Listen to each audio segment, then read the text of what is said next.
nakalabas ulit. Kumusta siklista? Nakita nyo na naman ang pangit na pagmumukha ko. Ano pa nga ba? The 10th gaming tayo. So today is Sunday, July 13. Let's go. I like this. Ang dami pang naglalaps dito ngayon. Sabayan natin sila. Although makulimlim ang panahon ngayon, pero swabing-swabe sa ating pagbabike ngayon. Warm up na, warm up. Let's go!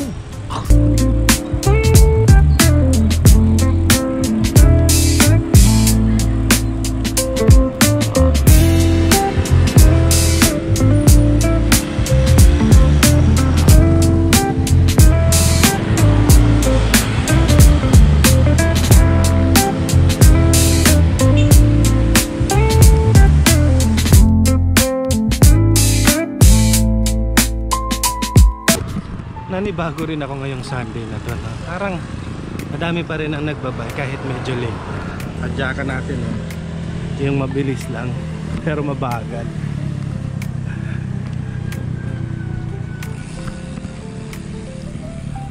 Sheesh.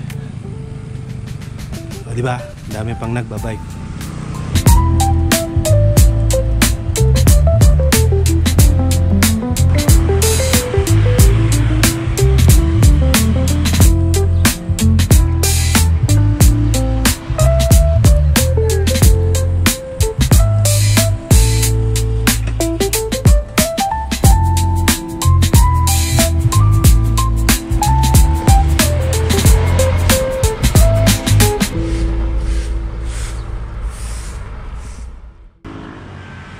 Well, minto nga muna tayo, no? Kasi meron tayong pag-uusapan.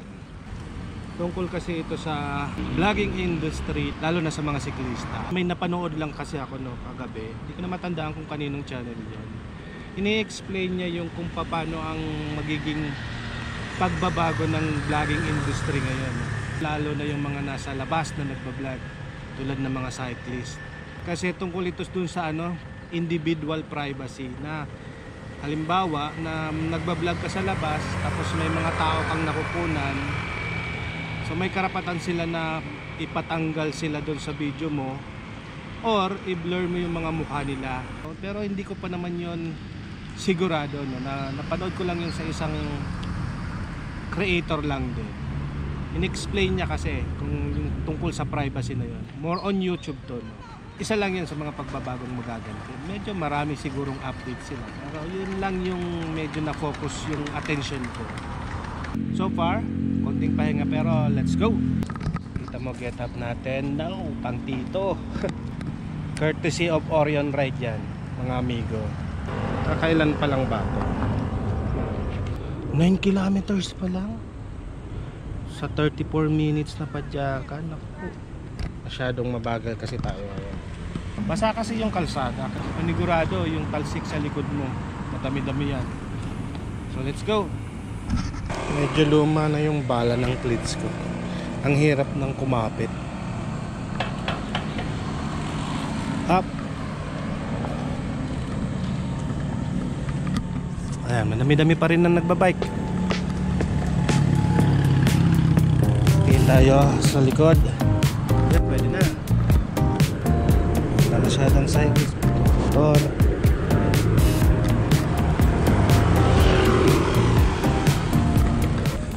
Medyo mahirap kumapit yung cleats. Kinuha ko lang kasi yung bala dun sa lumang sapatos na tinapong ko. Makapal pa naman kasi eh. Sayang naman. Kaya gamitin natin. Actually yung dati kong ang kulay dilaw na bala nandun pa rin sa akin. Just in case na mabiak yung kasi nilalakad natin yung clutch sa semento kaya medyo prone siya sa crack. Yung siguro kung peke, no? Kaya prone sa crack. Well, so far hindi naman siya nagka-crack. Napupudpud lang talaga yung bala.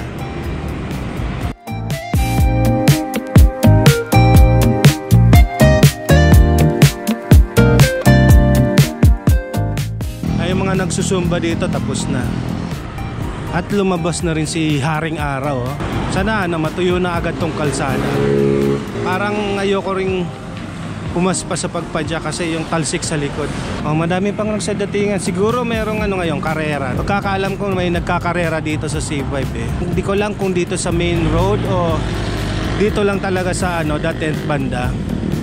Wala, nauwi ka kasi ako agad eh. Minsan naririnig ko sila nagkukumpulan eh. Tapos pinag-uusapan yung karera. Di rin kasi pwede tayo magtagal dito, no? Mga 1 oras hanggang 2 oras lang ang maximum na time ko allotted dito sa dating. Papawis lang kasi.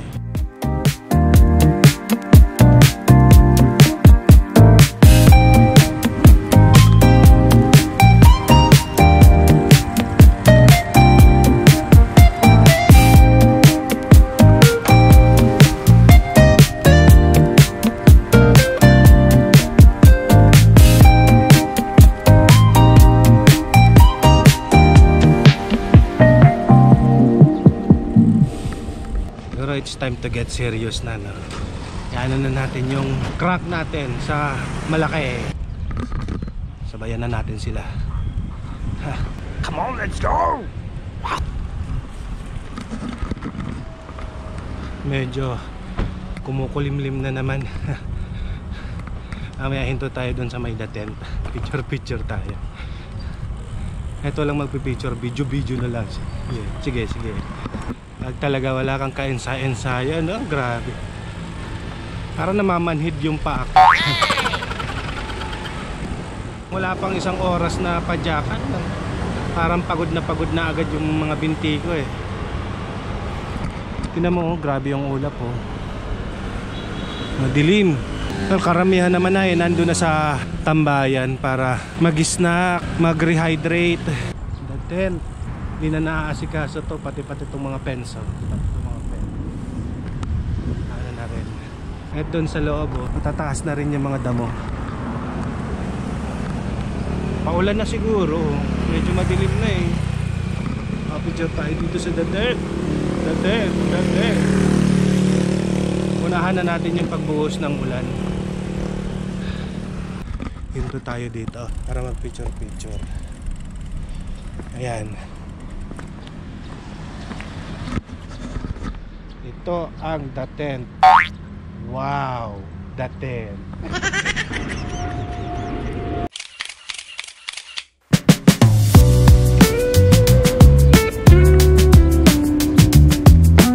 The Tent signage. Ikot ulit tayo. Ayan. Ito na naman tayo sa mahirap clip in. Siya tayo dito, baka tingin natin sa baba eh. Dapat sa tagal-tagal na nating nagki-clips eh, kabisado na ng paa natin kung paano i-shoot at i-unclip o i-clip o i-unclip yung cycling shoes, no? Para secure.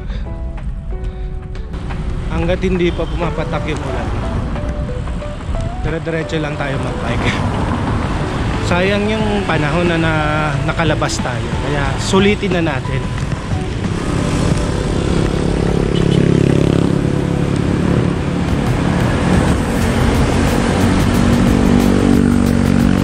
Maluwag tong bike lane, no? Oh, luwag niya eh. Wala na masyadong nagbabike eh. Tayo na lang. Hindi kaya itong shades ko lang yung nagpapakulimlim sa paligid. Kala ko lang madilim na, no? Kasi pa-shades pala ako. Maganda na nga sana itong kalsada eh. Medyo natuyo na. Kaya pwede ka nang mabilis pumadyak eh. May mga konting tubig-tubig sa mga gilid, pero sabi lang, hindi naman aabutin ng gulong. Kasi medyo nasa gilid masyado yung mga tubig. Pero dito sa bandang gitna, yung tuyo na yan, no? Ang ganda na ng kalsada eh. Kaso ulanin pa siguro.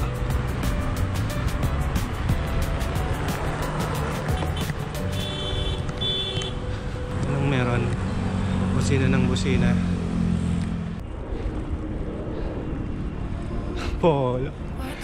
Nagbabike polo. Hindi natin sinuot yung cycling jersey natin kasi alam ko ulan eh. Swabe naman tong ano natin, komportable tayo dito sa polo natin. Orion ride lang sa Kalam. Orion. Why do you do this? Right in the moment, couldn't see your behavior was toxic for me. Eternal optimist, I'll make the best of it. Couldn't see your behavior was toxic for me. Why do you do this? Well, total nakapolon din naman na tayo, no. So, ngayong araw magpiling mayaman tayo ay mali. Piling mapera tayo. Magkakape tayo dyan mamaya sa Coffee Project. Mahal ang kape dyan. Subukan natin magpiling mapera. Si sakto yung panahon, medyo malamig. After nating magbike, itong ilang ikot na lang tapos mag Coffee Project tayo. Kunwari mapera. Kunwari lang. Dito na tayo. Ayan. Pasok tayo dito. Open kaya sila.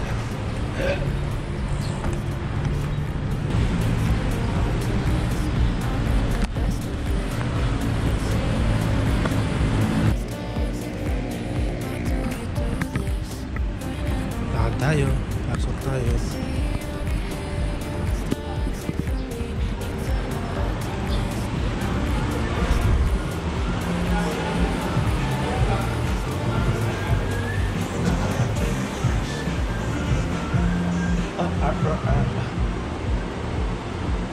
Yung cappuccino hot. Gano'n kalaki yung grande? Yan, siguro yung ganyan kalaki.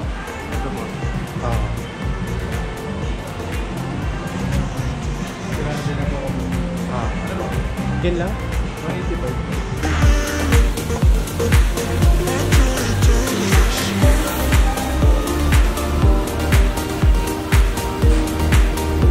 Pilingero no. So ito, tutunog na lang to pag ready na yung kape natin. So in order natin is cappuccino. Amount is 185. Yan. Tumunog na yung ano natin. Ito. Kaya kunin na natin yung kape natin dito sa loob. May extra ano ka, sugar tsaka creamer.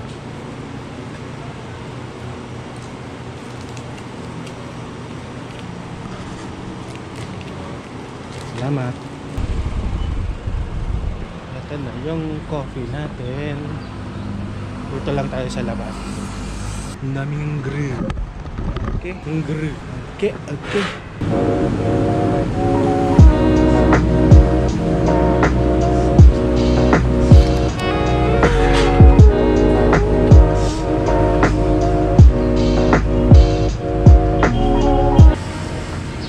Shades doon lang tayo. Yeah. Gusto mo ba ng ganitong shades? Oh my god, I can't wait! Comment ka sa baba. Bibigyan kita. Joke lang. Nasa comment yung link ka mo. Doon, bumili ka. Mura lang to. Para may commission ako pag bumili ka. This is life.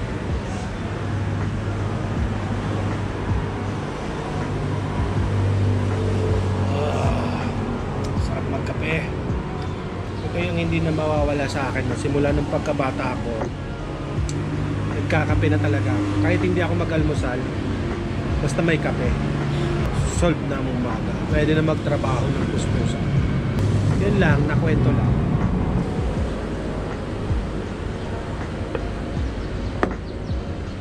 Done. Let's go. Anong oras na ba? 9 AM. Siguro okay na. So, linisin na natin itong table natin. Kahit sabihin mong meron silang naglilinis, so kailangan pa rin natin linisin yung nagkainan natin dito. Saan na tayo daan? Pag ganun, may daan doon. Tapos lalabas tayo doon pag ganun. Tapos ikot na pag ganun. Tapos River Drive. Ito na tayo.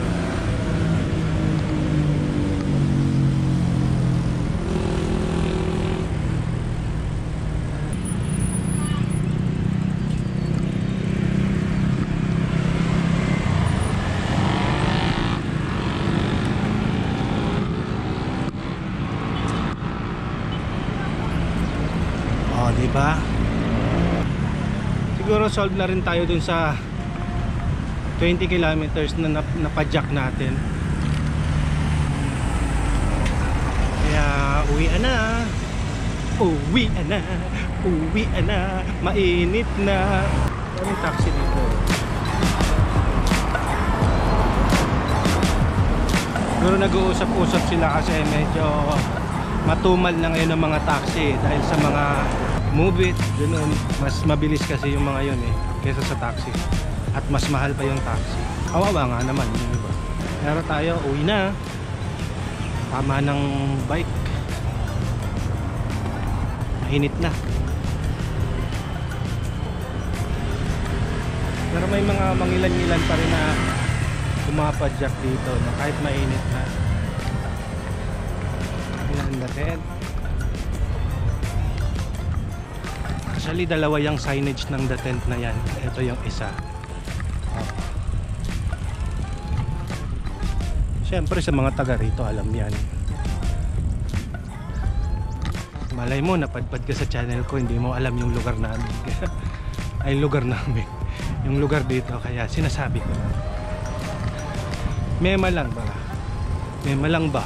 May makwento.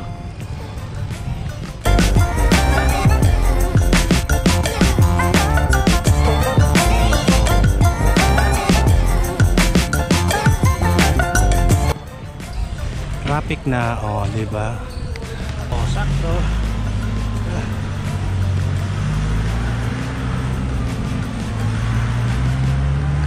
Tayo sa tulay yun. Royal Estate dito, mga mayayaman yung mga tao dito.